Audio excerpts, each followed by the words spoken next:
Welcome into Vandy on SI. I'm Joey Dwyer. He's Graham Bacco here outside McGugin Center. We took a one-day hiatus. Yesterday was chaos, but today we're back here, and we'll kind of try to combine takeaways from the last 2 days. And Graham, I think both days in a lot of ways ran together. Hopefully you guys maybe caught up on the rest of the videos from the rest of camp. We had, I think, 10 before yesterday, and this is for day 11 and 12. So subscribe to the channel. We'll be with you. 10 and 11? Yeah. Okay, we'll be with you the rest of camp. Subscribe to the channel. I've got an exclusive with Martell going up on the site today, so be sure to check that out. But Graham, today they didn't go live a ton. Probably not a lot of takeaways from today and yesterday. I think a lot of the same trends continued. I think particularly with the quarterback battle, it's almost the same thing every day at this point. And Vanderbilt just has to make their pick as to what it wants. Jared Curtis is going to lead the more explosive offense. He's probably also going to lead the offense with more turnovers and maybe more room to grow, maybe more of a learning growing curve. pains. Growing pains. Blaise Berlowitz is going to allow you to call whatever you want. He knows the whole playbook. He knows it inside and out. They're not as explosive as with Curtis, and I don't know that it's that close. He can layer a throw down field, but also you're seeing a lot of checkdowns from him. You're seeing a lot of conservative throws, a lot of conservative plays, and Berlowitz has gotten a lot better. We'll say that. I think we can tell that based off the last 2 days. There were a few throws that were a year ago Berlowitz-esque today, but generally I look at Berlowitz and I say he's a lot better, but I just don't know if they're explosive enough with him. With Curtis, obviously there's going to be growing pains. That's the thing at this point. They're just so much more explosive in practice. So with him, and that I think maybe is the most impactful thing about him at this stage. And obviously you have the pedigree, you have the ceiling. To me, if it were me, I'm going with the more explosive offense at this stage, though. Yeah, I was gonna say, like, if you want the offense that has the potential to score, more points, I would say probably make more splash plays, but at the same time maybe have like a roller coaster of the highs and lows. Then I think that offense is for Jared Curtis. I think if you want the offense where it's like may not have as much potential to score in like the 30s and 40s like Vanderbilt did, pretty much every game last year it felt like, and then also like an offense that's kind of more slow moving down the field, I guess, sort of bit by bit, step by step type of offense moving down the field, then I think that's more suited for Blaise Berlowitz. But again, I don't think we're kind of at a point here where we're not going to see, I don't think, a ton of stuff, that we haven't seen. I think, our minds are pretty, I guess, cemented in terms of what, our takes on the quarterback battle. I think it doesn't really seem like there's going to be, a trend or a string of days going forward where like one is just so much better than the other. Like I thought today, offensively, it was a pretty bad day. I thought from an offense, maybe the worst day the offense has had all game. The offense did not have a great day. I thought the defense, I wouldn't say the defense had a bad day. I think the defense had a fine day, but I would say a lot of it was because of just mistakes from the offense that just need to get cleaned up. Yeah, there was an interception, and we'll credit the guy for the interception, but it was popped up in the air. It went right through Walt Taylor's hands, and I just look at that and say, all right, that's not a defense. That's not the defense applying any pressure. That's the offense making an error, and I think that's what you're getting at. That's what today felt like to me. Yeah, no, that's exactly what I'm getting at. Like, yes, the defense did make some good plays, which I think the offense was really just because of just the defense making plays. But the defense also made plays because the offense just had some critical mistakes that you don't want to see in a game, I think.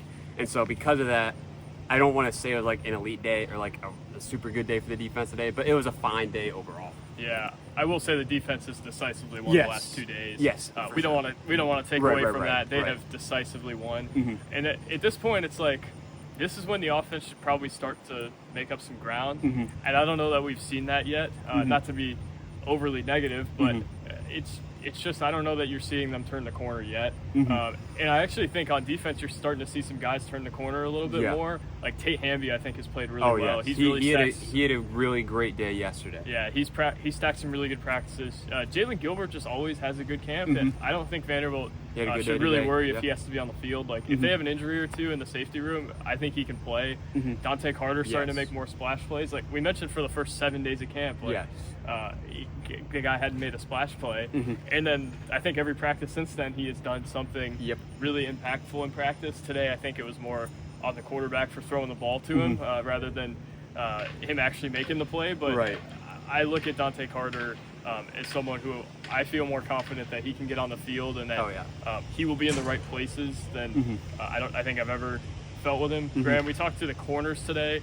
I talked to Martell Height one-on-one. I'll get into that after this, but I want your take on what you talked to Jamal Richardson and Caden Daniels and Jordan Matthews about, because I think those two guys are real X factors for them. Yeah, what stood out is, Coach Richardson was saying a lot about technique and just consistency, especially with Caden Daniels, just his improvement in his technique and just his consistency. And Caden Daniels, I believe you were talking to Martell Height one-on-one during this time, but Caden Daniels is talking about how he's really had a mindset flip where he's just like, you know what, before practice, I'm just going to go out there and I'm going to dominate because I believe I'm going to prove that I belong here, right? So he has that type of mindset, and it's really been that mindset flip for him, it seems like, this camp, where he's really started to improve, really started to progress. And then Jordan Matthews, Coach Richardson talked a lot about his technique, and because of that improvement, it's led to, I guess, him observing a lot more plays that Jordan Matthews has made in practice. And I think I would say, like, I would have to agree with that. Like, you certainly are seeing Jordan Matthews, certainly are seeing Caden Daniels, like, make plays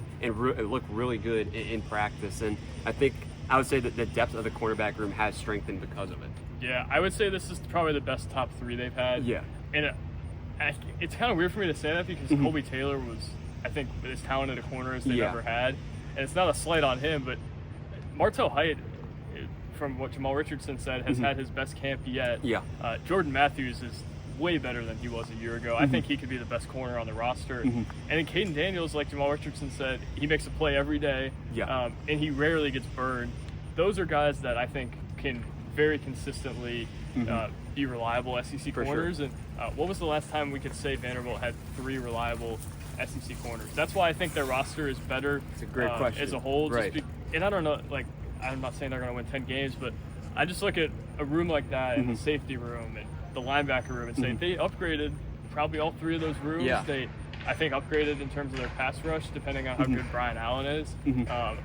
Their defense is better at almost every level. Yeah. Their offense, I think they're going to take a step back at receiver and quarterback, and maybe that brings you closer to 7 wins than it does 10. But I look at them and say they have a more developed, mature, complete roster than they've had in that cornerback room. Tells me that. Yeah, especially just looking at the defense as a whole, like you just mentioned, at every level, every position room in the defense, they're upgraded in some sort of facet, whether it's depth, whether it's, they added a guy that, provides more production and is going to see playing time, I think. So I think defensively, like you said, I think maturity is a good word. They have a lot of maturity. They have guys that have grown and progressed throughout this camp. And so, again, like, we don't really entirely know what this season is going to bring. But I think you can look at this defense and say, like, man, if these guys that we see progressing throughout camp can really bring it onto the field in the regular season, like, this is a defense that you're comfortable with, can hang with a lot of these SEC teams that they're going to face. Yeah, I look at the cornerback room specifically. The 4 is probably Jalen Lackey, if I had to guess. I think those 3 guys have probably cemented themselves, and I guess Lackey's the 4. Yeah. If you remember 2 years ago when they played Alabama, Jalen Lackey had to take a lot of reps. He guarded Ryan Williams during that game, and I actually thought it did okay. Like, Ryan Williams still had his moments, but Jalen Lackey, I thought, held his own.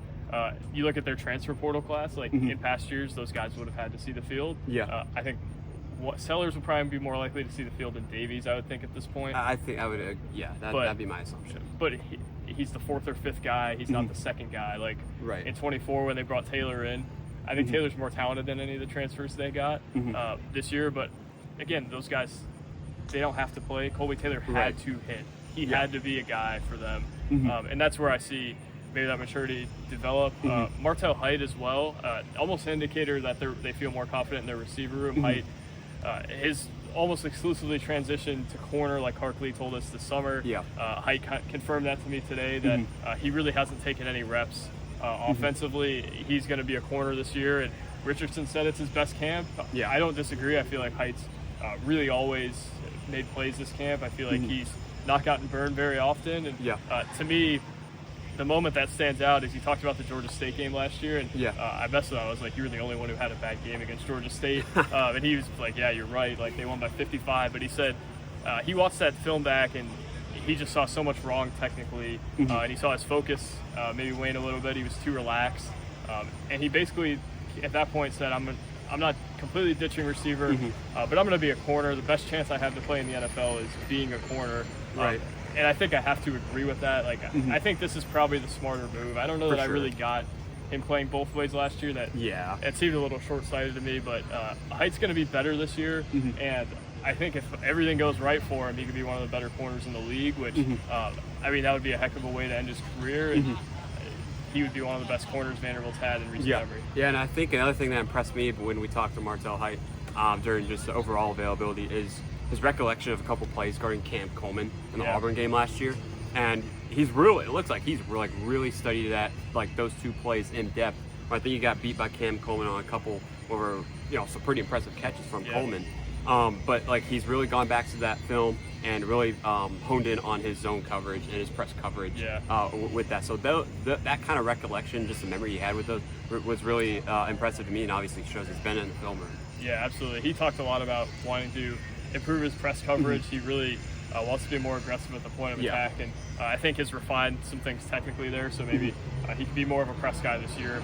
But Graham, an interesting couple days here. I don't know that we have any resounding new takeaways. Actually, interesting enough, like I think some of the guys we talked about early in camp have started to fade a little bit. Like Caden Smith, I haven't seen a ton from. I think he's kind of hit the wall. Yeah, you could say that. In some ways, I think Curtis has maybe hit a freshman wall of sorts. I don't know that he's been awesome, but he's also you can still see the flashes. Like he didn't make an NFL throw today, which is kind of why I say that, when every day he's made a throw and it's like, wow, that's him. And we didn't see a lot from David Chandler today, so maybe some of those early standouts not popping as much, but I just think you look at their roster and there's more new guys making plays every day. And, I don't know. This is where the part of camp where you start to see that they're deeper and maybe the overall level of the roster is better, but we don't know how that all shakes out for now. We're going to speculate, but we'll be with you all season to figure that out. Subscribe to the channel, but